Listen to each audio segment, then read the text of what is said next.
కళా పోషకుడని పేరొందిన గణపతి దేవుని అందకుమార్తెను నేను యుద్ధంలో కాలు పెడితే శత్రువులు తోకముడుస్తారు.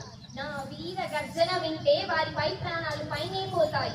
నేను రణరంగంలో వీర విహారం చేస్తుంటే ముందు చూస్తే రుద్రమా, వెనక చూస్తే రుద్రమా, ప్రక్క చూస్తే రుద్రమా, ఎటు చూసినా రుద్రమా అంటూ శత్రువులు పరుగు తీస్తారు. ఆంధ్రదేశ చరిత్రలో మా కాకతీయులకు విశిష్ట స్థానం ఉన్నది. మా తండ్రి గణపతి దేవుడు ఒక పక్క సంగీత సాహిత్య నృత్య కళను నేర్పిస్తూ మరొక పక్క రాజనీతి అర్థశాస్త్ర విద్యలు నేర్పించారు. మా తండ్రితో పాటు ఒక్కొక్కరిని ఓడిస్తూ పోతుంటే దేవగిరి రాజు నా మీదికి కత్తి దూస్తాడు.